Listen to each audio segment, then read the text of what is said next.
Para sa Libra today, ito ang message nyo guys. Today, para sa Libra, I need 2 message for Libra today. I need 2 message for Libra today.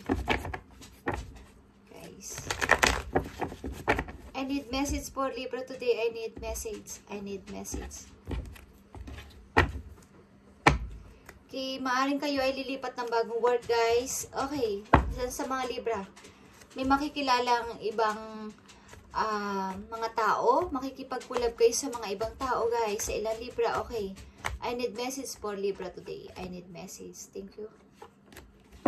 Makikipag-collab maybe kayo sa mga ibang tao, bagong mga person. Yeah. Knight of Cups and the Fool. Okay, bagong-bago itong person maybe. May nag-aalok maybe sa iyo ng date or ng maybe bagong person na paparating sa inyong buhay guys is nagpaplano na kayo ay ayain mag-date. At kayo ay handa sa inyong challenges. Maybe handa na kayo sa bago ninyong mundo. Libra, this time. Okay, tingnan natin guys. Message for today. Message for Libra today. Message for Libra today. Okay. Message for Libra today. I need message for Libra.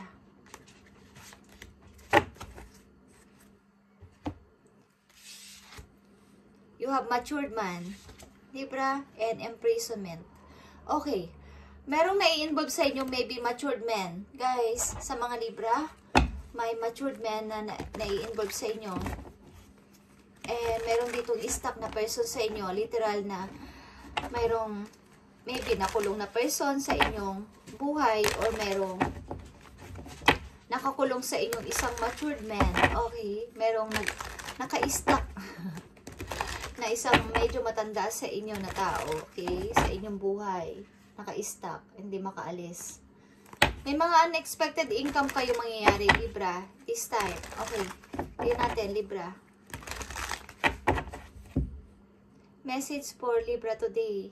Today, hindi bukas, hindi ngayon, hindi kahapon. Okay.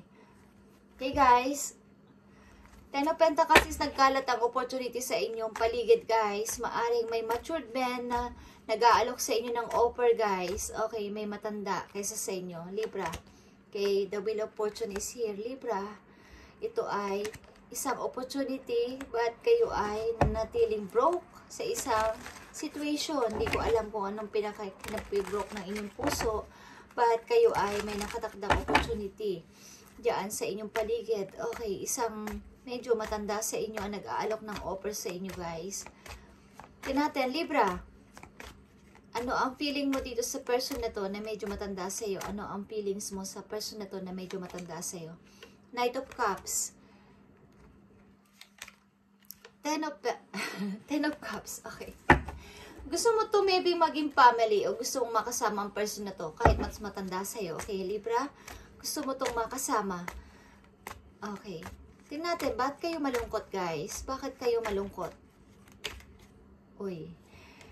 Something na mayroon kayong wini-wait. Ilan sa inyo? Kaya kayo ay malungkot. May wini-wait kayo at ano to? Pagdating ng isang person, mayroon kayong hinihintay na pagdating ng isang person na nag-promise sa inyo, maybe ng kasal o nag-promise sa inyo ng isang masayang buhay. Okay, ilan sa inyo guys? Okay. Tingnan natin guys. Message for Libra. May isang matured man dito na nag-aalok sa inyo ng magandang opportunity guys. Sa mga Libra. At ito ang iyong magiging bagong mundo. Okay, tingnan natin. Message today for Libra. Ito ay general reading guys, para to sa lahat ng Libra. And tingnan natin ang message for you today. Ilan sa inyo is ganito ang situation guys. Okay. Meron kayo hinihintay na isang person na magpapasaya sa iyong buhay. Maybe promises na isang person na maybe susunduin nyo. Okay, but hindi tumating. Okay. You have judgment dito, number 2. And 2 of Cups, number 2 again. Okay, guys. Maring wini-wish mo ang person na to, hinihingi mo to. I need I need second chance sa person na to. Mula sa person na to, I need second chance. Okay. Lord, I need second chance sa person na to. Okay, Libra. Maari nagkaroon kayo ng awakening dito na ang person na to talaga ang gusto ninyo. Okay, Libra. Libra, message today para sa Libra. Message today para sa Libra. I need message. You have Judgment and Two of Cups dito. Sapagkat ang person na to, maybe iniwan mo, iniwan ka. Okay? Iniwan ka o iniwan mo. Okay, guys? But kayo ay malungkot sa nangyari. And pinipilit po dito huwag makita o marinig o makita man lang ang isang bagay. But nahihirapan ka. Maring may 2 person dito na nagdadalawang isip ka because may 2 person dito naka-involve sa inyo, Libra. But ito ay mahal mo pa rin. Okay. Ang person na matagal mo nang hindi nakikita. I need message for Libra dito sa situation nila. Mayroon siyang iniisip na person na hinihiling niya kay Lord. Okay, na bumalik sa kanya. Ano ang gusto mong sabihin sa mga Libra? Child, okay, may anak kayo maybe ng person na to, kaya hinihiling mo to na bumalik sa'yo, Libra. And high honor. Maybe mataas ang pagtingin mo rin sa person na to. Okay? Mataas ang pagtingin mo sa person na to na mahal mo at pinipilit mo na, hinihiling mo doon sa heaven na bumalik pa siya sa buhay mo. Okay, Libra? So, I need pa ng message for Libra because meron pang time, guys. Okay. Ito ay para sa lahat ng Libra, guys. Tingnan natin ang iba't iba ninyong senaryo ng buhay. Okay, Libra. I need message for Libra today. I need message for Libra today. I need message for Libra today. Okay. Temptation is here, o devil. Pinipilit mong iwasan ang unhealthy habit na to. Okay, ilan sa inyo, Libra? Hindi ko alam. Third party ba to? Pinipilit mo tong paglabanan. Okay, ang third party na to maybe. Or isang unhealthy habit na hindi mo maiwasan. But gusto mo tong iwasan. Okay. Yeah. Maaaring pagiging isang busy masyado sa trabaho, guys. At pagbabalik tanaw sa nakaraan. Gusto ninyong balik tanawan pa ang nakaraan. And sobrang itinutuon nyo ang pansin nyo sa trabaho kahit na ang inyong isip ay wala doon sa trabaho. Okay, is ginagawa nyo busy-busyhan ng inyong sarili, but ang totoo is meron kayong gustong balikang person, Libra. Okay, message for Libra today about dito sa situation na to. Expectation. Okay, guys, expectation is here. Yeah, busy-busyhan kayo sa trabaho. Marriage. Okay, guys, marriage ka sa tao na to. Okay, kasal ka sa person na to na maybe unhealthy na relationship, but gusto mong balik-balikan, and nagbibisi-bisihan ka sa trabaho, but nag-i-expect ka pa rin na bumalik sa'yo ang person na to. Okay? Libra, ilan sa inyo ganito ang situation. At meron ka ditong lot of patience na, yeah, mag-iintay ako sa person na to. Okay? Okay, last message for Libra.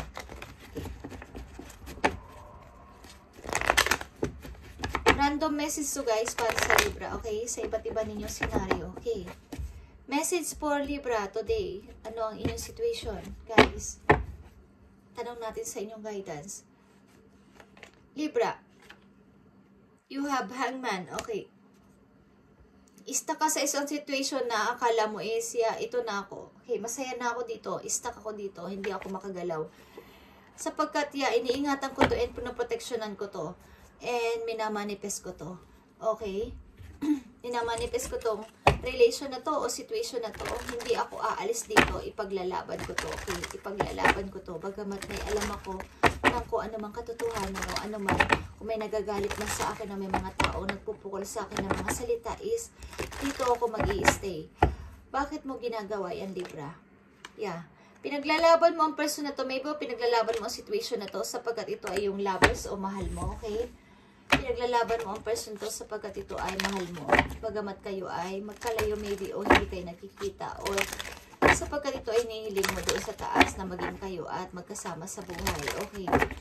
pinaglalaban mo to sa maraming tao, Libra, kahit may mga taong galit sa'yo sa ginagawa mo, okay? Sapagkat kayo ay kasal, guys. Pinaglalaban mo ang person na to sapagkat kayo ay kasal at may mga something messages talaga na pinapadala sa'yo ang person na to. At maaring kayo ay meron talagang usapin pero kayo ay nagdadalawang isip pa rin. Sapagkat minamahal mo talaga ang tao na to ng buong puso. Okay, maaring mataas ang pagtingin mo sa person na to at hindi mo maiwan-iwan kahit na pinabato kayo ng mga masasakit na salita ng ibang person o ng mga tao sa paligid na bakit nandyan ka pa, hindi ka pa umaalis dyan. Libra, okay. So, tingnan natin ang inyong message, last message sa inyong mga sitwasyon, guys. Sa inyong mga sitwasyon na nabanggit ko dito, ano ang gustong sabihin sa inyo ng inyong guidance sa inyong mga situation na nabanggit dito sa inyong reading. Okay. Ito ay para sa lahat ng Libra, guys, today. At iba-iba inyong situation, maybe. May paparating sa inyong money, guys, Libra. Maging aware kayo sa paligid, may paparating na money sa inyo. May paparating na opportunity. Okay. Tignan natin ang message for you, Libra, dito sa inyong mga situation. Bagamat iba't iba kayong situation, is tingnan natin ang inyong message, guys. Ten of Michael is Ten of Sword. Okay? A situation has ended, and you are finally free. Libra, new opportunities for happiness will now follow. Put the past behind you. Okay? Put the past behind you, Libra. Ang sinasabi dito. Maaaring kayo dealing sa Leo. Guys, keep your eyes on the big picture. Ikaw ito, Libra. Okay, leave the details to others. Experience that leads to success. Genuine concern for others. Okay. And kayo talaga ay i-involve sa isang lovers. Okay. Na kailangan nyo mag-choose. Na gagamitan nyo ng heart this time. At ito ay ipinaglalaban ninyo kahit kanino. Guys, kahit na may nagagalit pa sa inyo. Okay. Hindi ko alam kung ito ay third party, Libra, or talagang mahal nyo. Sapagkat mayroon ditong marriage. Okay, mayroon din kayo ditong marriage at something na pinaglalaban nyo ang person na to at mayroon kayong lot of patience sa inyong nararamdaman na magbabago ang person na to. Okay, gagawan ko ng paraan, magiging maayos din ang lahat. Okay, para sa aming dalawa, kahit na ano pa ang mangyari is ipaglalaban ko ang person na to sapagkat mataas maybe ang pagtingin nyo sa tao na to, guys. Okay, ang ilan sa inyo is matatapos na ang inyong dinadalang situation na mahirap ngayon at ikaw ay finally free na at new opportunities for happiness will now follow sa inyo, guys. Ngayong taon na to o ngayong buwan na to is ang happiness is nakafollow sa inyo. So, wag na kayong magpa-distract sa mga taong umaapi sa inyo o nagsasalita ng masasakit. Okay. Kayo ay mag-healing. More healing is needed para sa mga Libra. Okay. Okay, guys. At kung kinakailangan kayo ay lumayo sa isang situation na kayo ay sinasalitaan na ng masasakit at pinupukol na mga masasakit na salita at dinidrain ng inyong utak, is lumayo kayo, guys. Sapagkat nakasalalay dito ang inyong energy. Okay? Ang inyong energy is nakasalalay dito. So, kayo ay mag-meditate and sana'y maging maayos ang buhay. Okay, ngayong taon na to, guys. At ngayong buwan na to. Sapagkat nandito tayo sa reading ng January. Okay? Sa mga nabanggit ko dito na situation nyo is maaring sana ay kayo maging maayos sapagkat nandito ang Ten of Michael o Ten of Sword is malapit na o tapos na ang inyong dinadanas, guys. Maaring magmasid-masid kayo sa labas o magmasid-masid kayo sa inyong kinalalagyan sa ngayon. Kung may mga parating na opportunities is i-grab nyo sapagkat ito ay bigay ng heaven sa inyo at sinasabing mag-iba na kayo ng path ng buhay, Libra. Okay, sapagkat may mga bagong paparating sa inyo this time. Okay, thank you and God bless, guys.